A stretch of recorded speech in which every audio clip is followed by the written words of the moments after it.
अच्छा, मुझे ऐसा लगता है कि जिस माँ को अपना बेटा प्यारा होगा, उसी माँ को अपनी बहू, पोता-पोती वगैरह भी प्यारे होंगे, क्योंकि जब उसे अपना बेटा ही प्यारा नहीं है, उसे अपने बेटे से ही प्यार नहीं है, उसे से ही मोहब्बत नहीं है, तो वो अपनी बहू और अपने पोते-पोती से कहाँ ही मोहब्बत कर पाएगी, कहाँ ही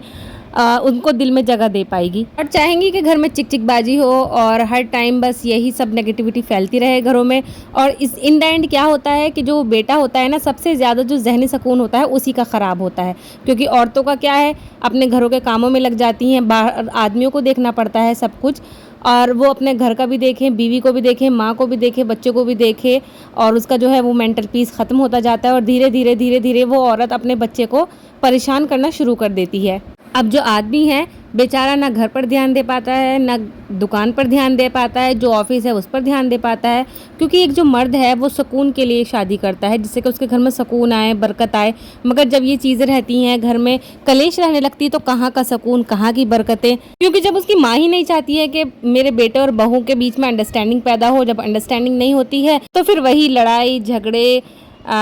नाराज़गी, यही सब चलता रहता है। और इसका बस जो है वो फाइनल जो रिज़ल्ट है वो बच्चों पर पड़ने लगता है धीरे-धीरे, क्योंकि जब मियाँ बीवी लड़ते हैं तो सबसे गंदा असर जो पड़ता है वो उनकी औलाद पर पड़ता है, क्योंकि चीखते हैं, चिल्लाते हैं। और जो दूसरी साइड जिन्होंने ये बीज बोया है वो तो बहुत ज़्यादा खुश होती रहती हैं इस टाइम पर, क्योंकि जो मियाँ बीवी हैं उनमें तो अंडरस्टैंडिंग हो नहीं रही है, और जो उनका सोचा हुआ है वो पूरा होता जा रहा है। मगर हाँ, सभी सासें एक जैसी नहीं होती हैं, कुछ तो ऐसी होती हैं कि जो बिल्कुल अंडरस्टैंडिंग में नहीं चल रही होती है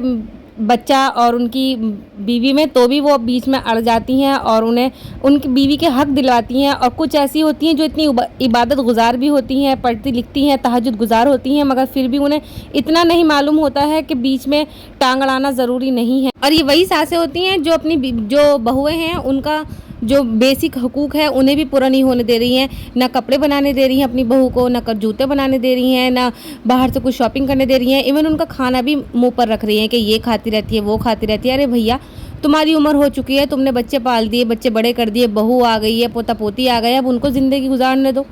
आपके टाइम में नहीं था ये चीज़ें, नहीं था इतना सब कुछ, तो वो आपका टाइम था। अब है, अल्लाह का शुक्र है, तो क्यों टाएं टाएं टाएं टाएं टाएं टाएं, अल्लाह अल्लाह करो, अपनी आखिरत सुधारो। अगर ये सब कुछ करके इन्हें ज़हनी सुकून मिलता है और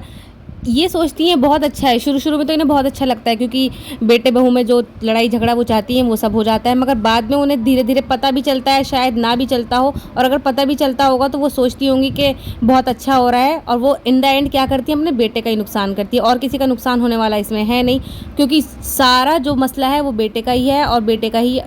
नुकसान हो रहा है इसमें। तो इसलिए चाहिए औरतों को अपना ध्यान रखें, इन सब चीज़ों से ध्यान भटकाएं। और देखिए, मेरी जो लंच था वो भी तैयार हो गया है। मैंने आज दाल माश बनाई है